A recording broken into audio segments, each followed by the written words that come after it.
விராட நாட்டில் விழாக்கள் நடக்கும் விழாக்காலங்களில் பல விளையாட்டுகள் நடைபெறும். வடக்கே இருந்து ஜீமுதன் என்ற மல்லன் வந்தான். அவன் விரோட நாட்டு மன்னர்களை எளிதாக வென்றான். பின்னர் என்னுடன் மற்போர் புரிபவர் யாரும் இல்லையா என அறைகூவல் விடுத்தான். யாரும் வரவில்லை. மன்னன் மனம் வருந்த கந்தர் அரசை புதிதாக சேர்ந்திருக்கும் வல்லன் என்னும் சமையற்காரன் போர் புரிவதில் வல்லவன் என நினைக்கிறேன். அவனை அழையுங்கள் என்றார். மன்னனும் அவ்வாறே செய்ய வல்லனும் ஜீமுதனும் மோதினர். வடநாட்டு மல்லன் தோற்று ஓடினான். 10 மாதங்கள் அஜ்ஞாத வாசம் கழிந்தது. பின் ஒருநாள் அரசி சுதேட்சணைக்கு தம்பி ஒருவன் இருந்தான். அவன் பெயர் கீசகன். அவன் அந்த நாட்டு படைத்தளபதியும் ஆவான். அவன் ஒருநாள் அரசியைக் காண வந்தபோது சைரந்தரியைக் கண்டான். ஆசை கொண்டான். தன் இச்சைக்கு பணியுமாறு கேட்டான். வீண் தொல்லை தராதே. என் கந்தர்வ கணவர்கள் உன்னை கொன்று விடுவார்கள் என சைரந்தரி எச்சரித்தாள். காதல் மயக்கம் தீராத அவன் அரசியிடம் சென்று அவ்வேலைக்காரியை எனக்கு பணியச் சொல் என்றான். தம்பி, அவள் அடைக்கலமாய் வந்தவள், அவளுக்கு தீங்கு இழைத்தால் அவளின் கந்தர்வ கணவர்கள் உன்னைக் கொன்று விடுவார்கள் என்றாள். ஆனால் அவன் பயப்படவில்லை. காதல் நோயால் மயங்கினான். வேறு வழி தெரியாத அரசி சைரந்தரியிடம் கீசகன் வீட்டிற்கு உணவு கொண்டு செல்ல பணித்தாள். நீதான் போக வேண்டும் என அரசி கடுமையாக ஆணையிட்டாள். சைரந்தரியும் சென்றாள். அவள் கையை பிடித்து இழுத்து அவளை கீசகன் அணைக்க முயன்றான். ஓடிய அவளை எட்டி உதைத்தான். அரசமண்டபத்திற்கு வந்துவிட்டார்கள் அவர்கள். இந்த அநீதியை கேட்பார் இல்லையா என கதறினாள். விராட மன்னன் உட்பட அனைவரும் பாழாயிருந்தனர். பீமன் அவளை தனியாக சந்தித்து ஒரு யோசனை கூறினான். அதன்படி சைரந்தரியும் கீசகன் ஆசைக்கு இணங்குவது போல நடித்து அவனை நடனசாலைக்கு வரச் சொன்னாள். கீசகனும் வந்தான். கட்டிலில் போர்வை போர்த்தி படுத்திருப்பது அவள்தான் என எண்ணி ஆசையோடு அணைக்கப் போனான். வீறு கொண்டு எழுந்து பீமன் அவனைத் தாக்கி காலில் இட்டுத் தேய்த்துக் கொன்றான். கீசகன் கொல்லப்பட்ட செய்தி கேட்ட அவன் சகோதரர்கள் சைரந்தரியை கொல்லவர பீமன் அவர்களையும் கொன்றான். பொழுது விடுந்ததும் அவர்களை கந்தர்வர்கள்தான் கொன்றார்கள் என விராடான் உட்பட அனைவரும் நம்பினர். விராடன் இதற்கெல்லாம் சைரந்தரிதான் காரணம் என அவளை வெளியேற்றி விடுமாறு அரசியிடம் கூறினான். சைரந்தரி அரசியிடம் இன்னும் 1 மாதம் பொறுத்திருக்க கூறினாள். கந்தர்வர்களால் இனி யாருக்கும் தீங்கு நேராது, நன்மையே நடக்கும், இது சத்தியம் என்றாள். அரசியும் சரி என அனுமதித்தாள். 13 ஆண்டு காலம் முடியும் நேரம் நெருங்கியதும் துரியோதனன் கலக்கம் அடைந்தான். எப்படியாவது பாண்டவர்களை கண்டுபிடித்தால் அவர்கள் நிபந்தனையை நிறைவேற்றவில்லை என மீண்டும் வனவாசம் அனுப்பிவிடலாம் என எண்ணினான். ஒற்றர்களை அனுப்பினான். அவர்களாலும் கண்டுபிடிக்க முடியவில்லை. மறைந்த சூரியன் போல் பாண்டவர்கள் வருவார்கள் என்றார் பீஷ்மர். அப்போது ஒரு ஒற்றன் புது செய்தி கொண்டு வந்திருந்தான்.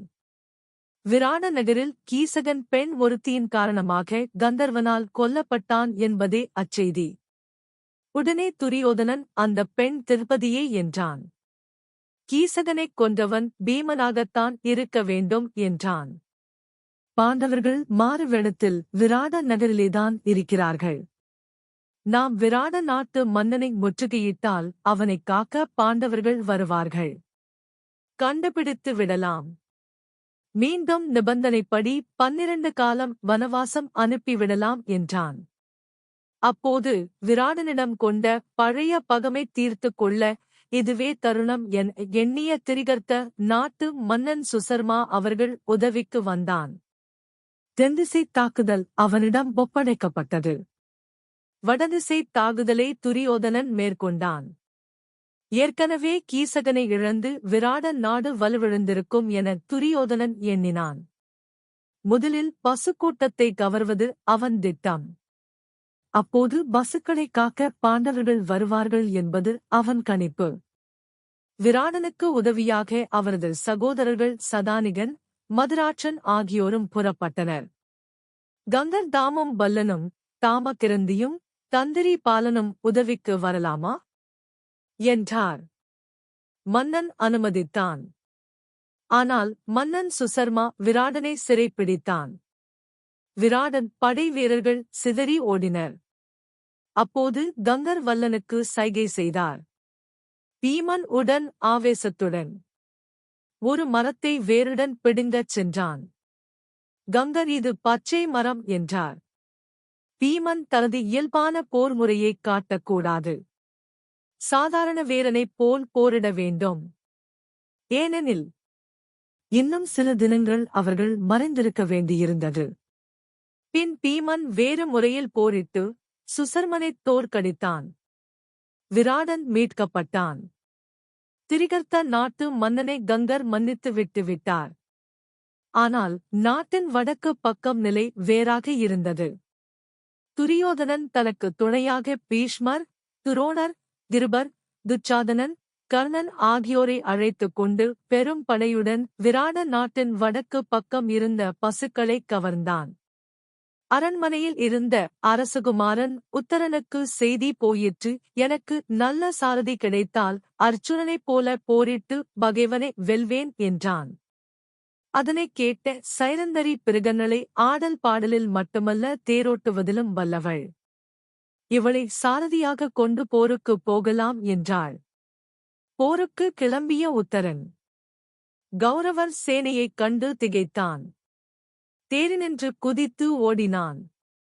அவனை விரைந்து பிடித்த பிருகன்னலை அவனுக்கு ஊக்கும் பிறக்கும் வண்ணம் உரையாடினாள்.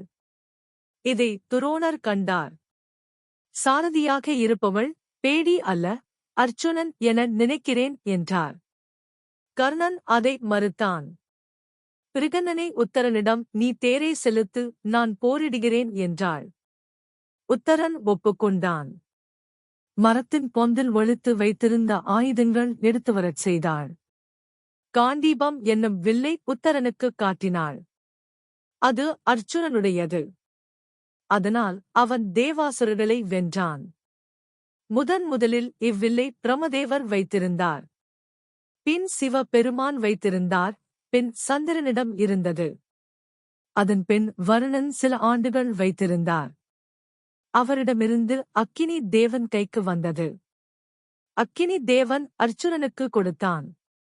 மற்ற கருவிகளைப் பற்றியும் பிருகன்னலை அர்ச்சுனனுக்கு விளக்கினாள். அவை தருமர், பீமன், நகுலன், சகாதேவன் ஆகியோருக்கு உரியவை என்றார். இவற்றைக் கேட்ட உத்திரன் பாண்டவர்கள் இப்போது எங்கே என்றான். அப்போது பிருகன்னலைதான் அர்ச்சுனன் என்றும் மற்றவர்கள் பற்றியும் விளக்கி, நாங்கள் ஓராண்டு மறைந்திருக்க வேண்டி உங்கள் அரண்மனையில் அடைக்கலம் புகுந்தோம். சில நாட்களில் எங்களை வெளிப்படுத்திக் கொள்வோம். அதுவரை எல்லாம் இரகசியமாக இருக்கட்டும். உன்னைச் சார்ந்தவர்களிடம் கூட இதை வெளியிடாதே என்றான். உடன் உத்திரன் வியப்படைந்தான். இனி நான் யாருக்கும் அஞ்சேன். நானே உனக்கு பாகன் என்றான் மகிழ்வோடு. பின் அர்ச்சுனன் ஊர்வசியை நினைத்து தனது பேடி உருவம் நீங்கினான். தேரில் இருந்த சிங்கக் கொடியை இறக்கி குரங்கின் சின்னக் கொடியை ஏற்றினான். வருவது அர்ச்சுனன் என்பதை அனைவரும் அறிந்தனர். யாரானால் என்ன போர் தொடரட்டும் என்றான் துரியோதனன். நானே அர்ச்சுனனைக் கொல்வேன் என்றான் கர்ணன். அர்ச்சுனன் 2 அம்புகளை ஒரே சமயத்தில் செலுத்தினான். அவற்றுள் ஒன்று துரோணரின் பாதத்தில் விழுந்து குரு வணக்கம் செலுத்தியது. மற்றொன்று அவர் காதோரம் சென்று போரிட அனுமதியும் ஆசியும் வேண்டியது. முதல் கடமையாக பசுக்களை மீட்க சரமாரியாக அம்பெய்தினான். பேரொலி கேட்ட பசுக்கள் பகைவரின் பிடியிலிருந்து தப்பி ஓடித் தங்கள் பண்ணையை அடைந்தன. கிளர்ந்து எழுந்த கௌரவ வீரர்களைக் கடந்து கர்ணனைத் தாக்கினான். அர்ச்சுனன் எதிர் நிற்க முடியாது. போர்க்களத்தை விட்டு கர்ணன் ஓடினான். பின்னர் துரோணர், அஸ்வத்தாமன், கிருபாச்சாரியார் ஆகியோர் எதிர்க்க முடியாது தலைகுனிந்தனர். பின்னர் பீஷ்மருடன் அர்ச்சுனன் போரிட்டான். பிதாமரும் சோர்ந்து திரும்பினார். பின் துரியோதனனும் சிறிது நேரமே போர் புரிந்தான். பின் தோற்று ஓடினான். துரியோதனா, நில், நீ ஒரு வீரனா? உனக்கு மானம் இல்லையா? என அவன் மான உணர்ச்சியைத் தூண்டினான் பார்த்திபன். பின் மோகனாஸ்திரத்தால் அர்ச்சுனன் அனைவரையும் மயங்கச் செய்தான். பின் அர்ச்சுனன் பீஷ்மரைத் தவிர மற்றவர்கள் அணிந்திருந்த பட்டுத் துணிகளை கவர்ந்து வருமாறு உத்திரனிடம் கூறினான். அவனும் அவ்வாறே செய்தான். மோகனாஸ்திரத்தால் மயங்கி விழுந்தவர்கள் மயக்கம் தெளிந்து எழுந்தவர்கள் தோல்வியால் மனம் உடைந்தனர். வெட்கத்தோடு அஸ்தினாபுரம் திரும்பினர். வெற்றி வீரர்களாக விஜயனும் உத்தரனும் விராட நகரம் வந்தார்கள். வரும் வழியில் முன்பிருந்தபடியே ஆயுதங்களை ஒழித்து வைத்தனர். அர்ச்சுனன் மீண்டும் பிருகநடையாகி தேர் ஓட்டிச் சென்றான். தென்திசையில் திரிகர்த்த மன்னன் சுசர்மாவைத் தோற்கடித்து வெற்றிவாகை சூடிய மன்னனை வரவேற்க விராட நகரம் தயாராக இருந்தது. அப்போதுதான் தன் மகன் உத்தரன் காணப்படாததைக் கண்டு விராட மன்னன் வினவ, அவன் வடதிசையில் கௌரவர்களை எதிர்க்கச் சென்றுள்ளான் என்ற செய்தி கேட்டு மன்னன் திகைத்தான். அங்கு மாவீரர்களான பீஷ்மர், துரோணர், கர்ணன் ஆகியோரை எப்படி என் மகன் வெல்வான் எனக் கவலையுற்றான். அப்போதுதான் மகனின் வெற்றிச் செய்தி மன்னனுக்கு எட்டியது. மிகச் சிறந்த வரவேற்புக்கு ஏற்பாடு செய்தான். விராட மன்னன் கங்கருடன் சூதாடிக் கொண்டிருந்த போது பீஷ்மர் முதலானோரை வென்ற என் மகன் போல் உம்மை நான் வெல்வேன் என்றான். ஆனால் அதற்கு கங்கர் பிருகநடையின் உதவியால்தான் உன் மகனுக்கு வெற்றி கிடைத்திருக்க வேண்டும் என்றார்.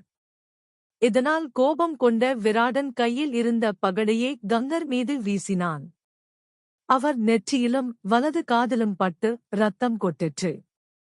அருகில் இருந்த சைரந்தரி பதறி தன் மேலாடையால் அந்த இரத்தத்தைத் துடைத்து அதனைப் பிழிந்து ஒரு பாத்திரத்தில் ஏந்தினாள். அச்செயல் மன்னனுக்கு அருவருப்பை ஏற்படுத்த உடன் சைரந்தரி, இவர் ஒரு மகான். இவர் இரத்தம் பூமியில் பட்டால் மழை பொழியாத உனக்குக் கேடு வரும் என்றாள். இந்நிலையில் உத்தரனும் பிருகநடையும் வர உத்தரன் மட்டும் வரட்டும் என்றார் கங்கர். உள்ளே வந்த உத்தரன் கங்கரைக் கண்டான். நேற்றியில் இருந்த காயத்தைப் பார்த்து இந்த கொடுமையை இழைத்தது யார் என்றான். மன்னன் அலட்சியமாக அது தன்னால் நேர்ந்தது என்றான். அவரின் காலில் விழுந்து மன்னனை மன்னிப்புக் கேட்கச் சொன்னான் உத்தரன். பின் அவர்கள் யார் என்பதைக் கூறினான். பெரு மகிழ்ச்சியுற்ற மன்னன் தன்னை மன்னிக்குமாறு கூறினான். என் நாட்டையே உங்களுக்குத் தருகிறேன் என்றான் அர்ச்சுனனை நோக்கி. மாவீரனே, என் மகளுக்கு ஆடலும் பாடலும் கற்பித்தவனே, என் மகள் உத்தரையே உனக்குத் தர விரும்புகிறேன் என்றான். உடன் அர்ச்சுனன், மன்னா, ஓராண்டு காலம் மகளை என் மகளாகவே நினைத்தேன். அந்த மனநிலையை என்னால் மாற்றிக்கொள்ள முடியாது. ஆகவே என் மகன் அபிமன்யுவிற்கு அவளை மணம் செய்வீங்கள் என்றான். மன்னனும் ஒப்புக்கொண்டான். அப்போது அஸ்தினாபுரத்திலிருந்து துரியோதனனின் ஒற்றன் ஒருவன் வந்தான். ஒப்பந்தப்படி 13ஆம் ஆண்டு முடிவிற்குள் நாங்கள் அர்ச்சுனனை பார்த்துவிட்டோம். ஆகவே நீங்கள் மீண்டும் வனவாசம் போக வேண்டும் என்ற செய்தியுடன். அதற்கு தருமர் 13 ஆண்டுகள் மட்டுமின்றி மேலும் 5 மாதங்கள் கழித்தே நாங்கள் வெளிப்பட்டோம். இக்கணக்கை பீஷ்மரே உரைத்துள்ளார் என்ற பதிலை அனுப்பினார். பாண்டவர்கள் வெளிப்பட்ட செய்தி கேட்டு கண்ணன், சுபத்ரை, அபிமன்யு ஆகியோர் விராட நாடு வந்தனர். திட்டமிட்டபடி அர்ச்சுனன் மகன் அபிமன்யுவிற்கும் உத்தரைக்கும் மணம் நடந்தது.